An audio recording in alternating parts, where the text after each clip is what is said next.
Hello my dear students, today we will discuss numericals of capacitance that we have studied in first part. What we have studied? We have studied what is the capacity of a conductor and formula of capacitance, and we have also discussed the capacitance of a isolated charged sphere, and also we have discussed what amount of energy stored in the capacitor or a conductor. Now we will start our numericals. What we have to start. This is our first questions. Calculate the charge stored in a conductor of capacitance to 50 microfarad and it's connected with 500 volt supply. That means potential is given 500 volt and the capacitance of the capacitor or conductor is 250 microfarad converted into 10 to the minus 6 farad. We have to calculate what is charge. So our usual formula is C is equal to Q by V. Then we can write Q is equal to CV and put the data what we have given in the problem in all our SI unit. So our charge is 1.25 into 10 to the power minus 9 coulomb.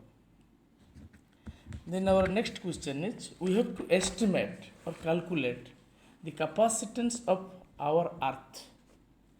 First of all, you know that earth is a negatively charged sphere. That means earth is an isolated charged sphere.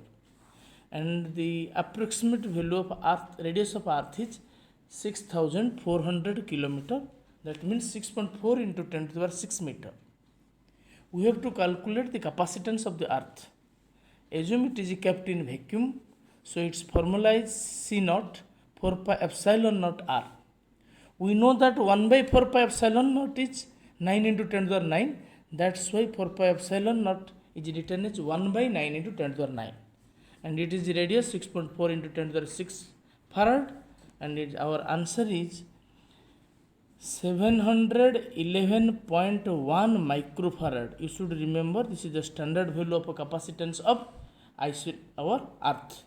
So you should remember the capacitance of earth is 711.1 or approximately you can say 711 microfarad. Then we have to go our next numerals and the question is like this. Calculate the radius of the isolated charged spheres. That means R is equal to question mark. For what? Now we have to make a capacitor, isolated sphere of capacitance 1 microfarad. This is C, that is 1 microfarad, 10 to the minus 6 F. And we know that C naught is equal to 4 pi epsilon 0 naught R, and R is equal to C by 1 by 4 pi epsilon 0. Instead of 1 by 4 pi epsilon 0, its value is 9 into 10 to the 9. And the capacitance value is 1 into 10 to the minus 6. So our answer is 9 into 10 to the power 3 meter, or we can say 9 kilometer. We should remember to make a capacitance of 1 microfarad, we have to design an isolated charged sphere. We have to take the radius that should be 9 kilometer. Just remember, and this quantity we have to discuss further for our usefulness. Again I am repeating, to have a capacitance 1 microfarad for an isolated charged sphere, radius should be 9 kilometer. Keep in your memory, radius should be in 9 kilometer to have a capacitance 1 microfarad. Just to think, in next class we have to discuss what is the physical significance of these numericals. Now we have to do some problems. What amount of energy stored in a capacitor or a conductor? Just to see the numerical, a capacitor of a capacitance 250 microfarad. First you write C is equal to 250 microfarad. Is connected with 400 volt supply. We should write V is equal to 400 volt. Then question is asked what amount of charge is stored in it. This is the first part of the question. We have to calculate the charge stored in it. And second part is you have to calculate the what amount of energy stored in it. U is equal to question mark. So first part we have to solve the problem by using this formula C is equal to Q by V. or we can write Q is equal to CV, and we are putting the value of C and V, all the SI units. So our charge amount is 0.1 coulomb. Then our second part problem is we have to calculate the what amount of energy stored in it. Here you see, here you calculated Q, you have C and you have V. So many formulas are there for calculation of energy stored. Just I am remembering to you. One formula is half CV square, another formula is Q square by 2C, and another formula is also half QV. Here we are using this formula half QV and putting all the values of Q and V, and the energy stored amount is 20 joule. Then our next question is a spherical conductor of radius R. A spherical conductor of radius R of 1 meter. Radius is 1 meter. Radius is 1 meter. It is connected with a battery of 250 volt supply. That means electric potential is 250 volt. Here also it is asked what amount of energy stored in it in the first part of the problem, and the second part is important. Question is asked what amount of energy supplied to it by the battery. First of all, according to data, this is V, and isolated charge sphere means first we have calculated the capacitance. C is equal to C0 naught, C naught is equal to 4 pi epsilon naught R, and its value is 1.1 into 10 to the minus 10 farad. Then by using the formula U is equal to half CV square, our amount of energy stored is 3.47 into 10 to the power 6 joule. Now second part is very important. Question is asked what of energy supplied to it. We know that the energy stored in the capacitor is 50% of supplied energy. That means the supplied energy is 2 times the energy stored on the capacitor or conductor. So by using this formula, this is the amount of energy supplied to the conductor. That is 6.94 into 10 to the power minus 6 joule. Then a very important problem for you. So just see.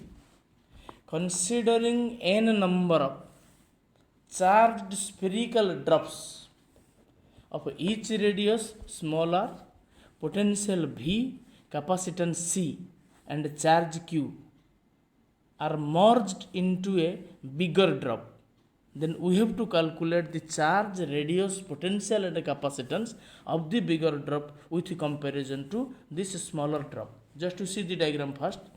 There are number of small drops are there. Let the number is n. For each drop, charge is Q, potential is V, capacitance is C, and radius is R.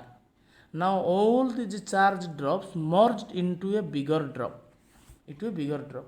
We have to calculate its charge Q dash with comparison to Q, and its potential V dash with comparison to V, and new capacitance with comparison to C, and a new radius with comparison to R. So there are 4 formula we have to derive here in this question. First of all, we have to calculate radius. How can you calculate the radius? You just see the diagram. When all these drops merged into a bigger drop, that means volume remains constant. So volume of the bigger sphere is equal to total volume of the number of teeny spheres or small spheres. So this is the formula. 4 by 3 pi r dash q is equal to n into 4 by 3 pi r q. That means volume is equal to constant. Now comparing this formula, we are getting r prime q is equal to n into r q. So r prime is equal to n to the power 1 by 3 into r. So this formula you should keep in your memory. Then we have to calculate the charge of the bigger sphere. Again, charge is also conserved. That means charge of the bigger sphere is equal to total charge of the teeny spheres.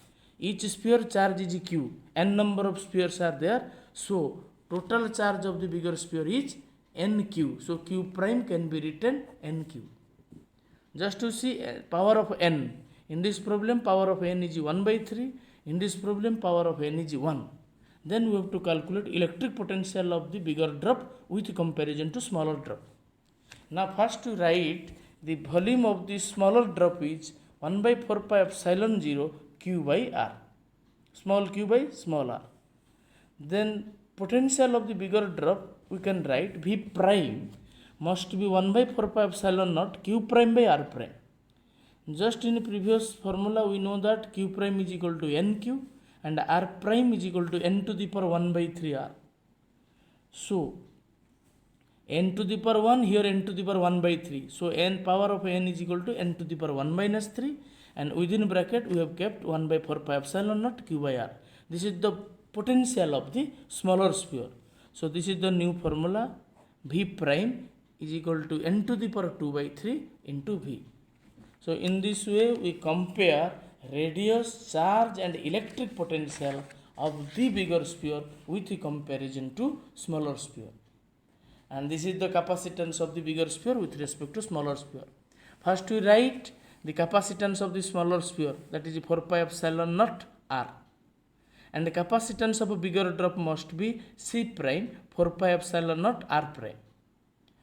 If we put the value of R prime N to the power 1 by 3 R, N to the power 1 by 3 kept outside, and this is 4 pi epsilon naught R, this is the capacitance of a smaller sphere, so this is the new capacitance.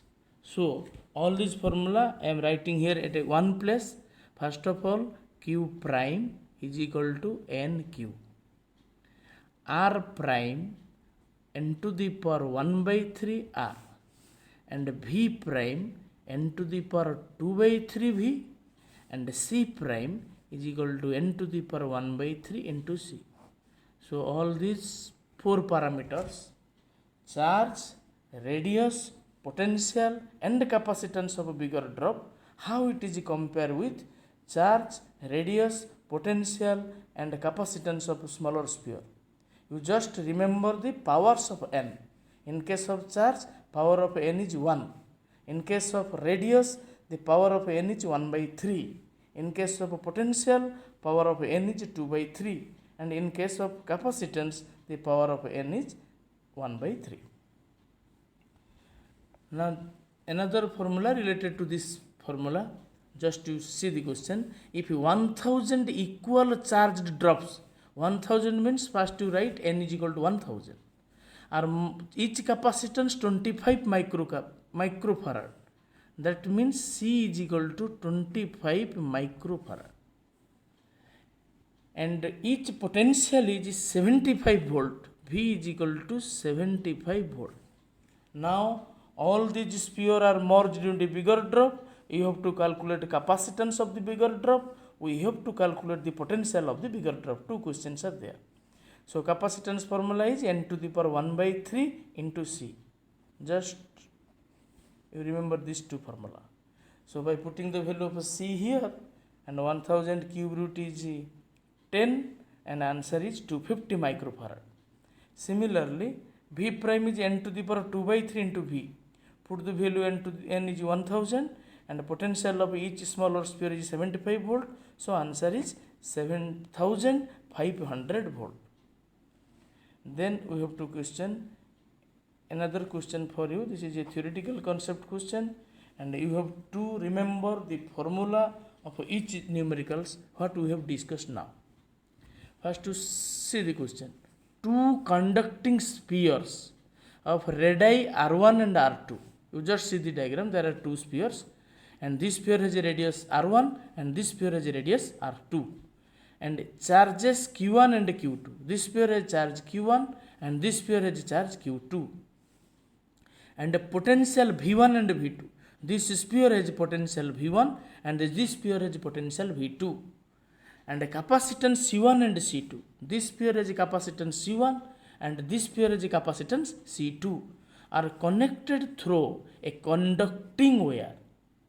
Just you see the second diagram, these two spheres are connected through a conducting wire.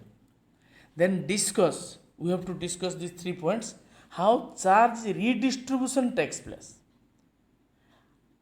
Where charge redistribution takes place, you see mindfully. There are two conducting spheres. Question is given that this sphere has potential V1 and this sphere is potential V2. That means two conductors are at different electric potential. If these two spheres are connected through a conducting wire, so charge must flow from one sphere to another sphere that is from higher potential to lower potential until to make its equal potential. So when you conducting wire is connected, then charge flows from higher potential to lower potential. Let this one is higher potential and this one is lower potential, so charge flows from this one to this one. So redistribution of charge takes place. That means previously initially this one has charge q1 and q2. Now after redistribution q1 prime and q2 prime. Again you see, before connection potential v1 and v2 is there, but after connection potential remains same. Up to maintain equal potential charge flows. Then potential difference will be 0, no charge will flow. So potential is same v and v for second figure. So here second question is also asked, what is the common potential? That means you have to calculate what is V. Again you have to calculate redistribution of charges, means you have to calculate Q2 dash by Q1 dash. You have to calculate. Then third question is, what amount of energy is lost during this transfer of charge? Last part is, you have to calculate the loss of energy. There are three questions. We will find three formula that we have to remember after solving the numerical. Now first you see the questions. Redistribution of charge. You just remember this formula. Remember that figures I have redrawn here. This one is sphere 1 and this is sphere 2. Again I am repeating, this is charge Q1 and Q2 and capacitance C1 and C2, potential is V1 and V2 and radius is R1 and R2. Redistribution of charge means after connection Q1 prime and Q2 prime. So we have to calculate the ratio of Q1 prime and Q2 prime. We know that formula is Q is equal to CV because capacitance is equal to C is equal to Q by V. So Q1 formula is C1V and Q2 prime formula is C2V. You just see the graph. Q1 prime is C1V and Q2 prime is C2V. Just we find the ratio, VB cancelled out. So Q1 prime by Q2 prime must be C1 by C2.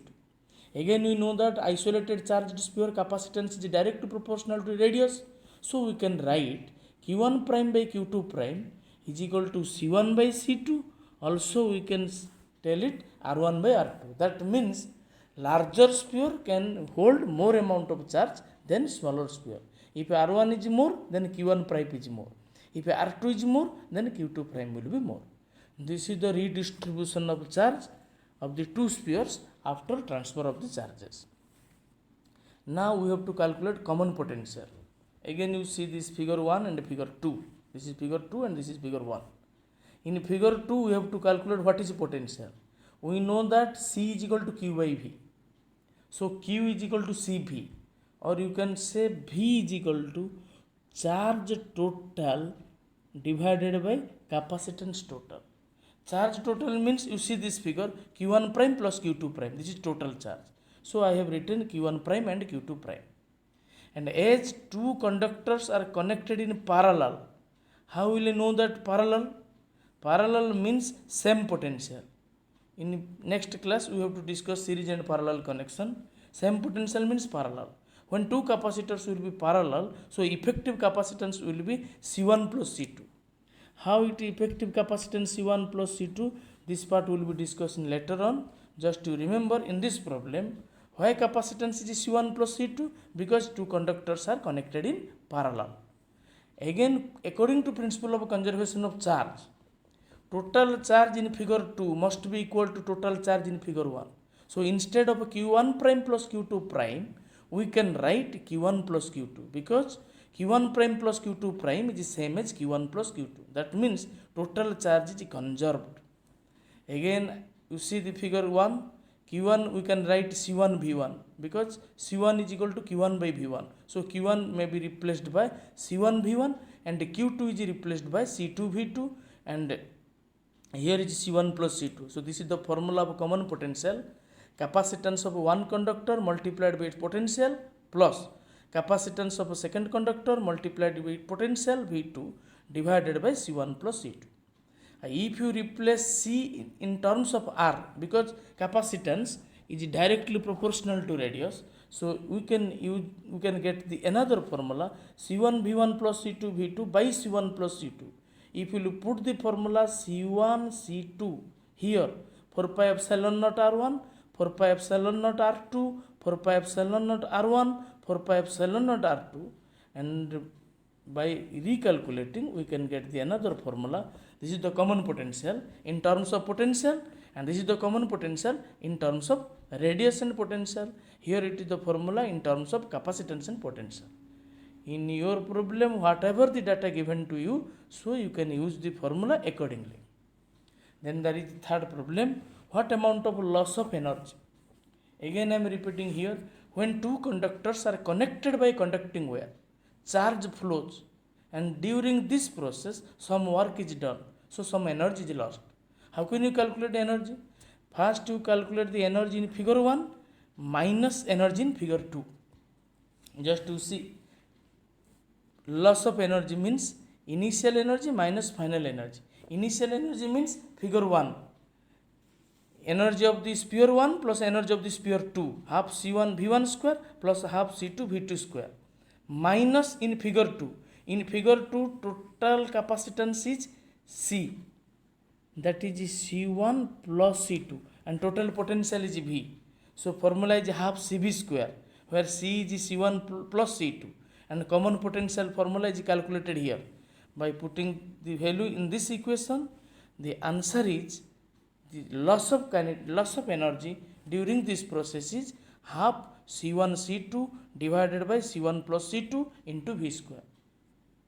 So many formula also we have remember in this problem. In case of redistribution of charges, the Q1 prime by Q2 prime must be C1 by C2 or R1 by R2. Similarly, common potential C1 V1 plus C2 V2 by C1 plus C2, or we can represented R1 V1 plus R2 V2 by R1 plus R2. And the loss of energy during this transformation of charge is half whole into C1 C2 divided by C1 plus C2 into common potential square of the common potential. Now there is two problems for you should just see. Question is asked, give a physical quantity, just to remember, give a physical quantity whose unit is farad meter inverse. Farad means capacitance. So we just recall a formula, that is capacitance of isolated sphere 4 pi epsilon naught R.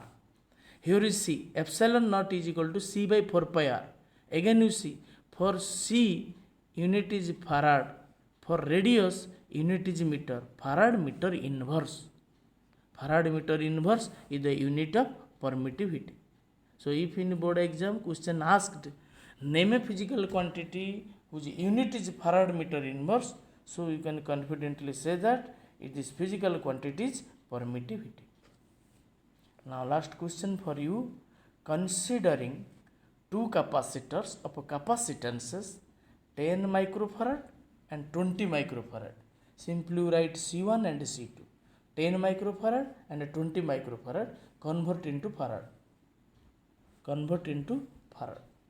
Now each potential is 40 volt and 30 volt. Let V1 is equal to 40 volt and V2 is 30 volt. Then what we have to calculate? There are two questions. Common potential. So here we can write the common potential. Common potential V is equal to C1 V1 plus C2 V2 divided by C1 plus C2. By putting all these values, data is here, we can calculate that the common potential is 33.3 volt. Then second part question is, we have to calculate the loss of energy. This is the formula, loss of energy. Half C1 C2 whole divided by C1 plus C2, V1 minus V2 whole square. All these data are given here, and putting all these value in the respective formula. So our loss of energy is 3.3 into 10 to the power minus 4 joule. So in today's class we have do some problems and numericals that corresponds to the formula previously what we have discussed. And today also we are getting some new formulas after solving these numericals. So now you are just refreshing all these numericals that today we have discussed. You will go through your textbook and do some problems by yourself. Thank you all.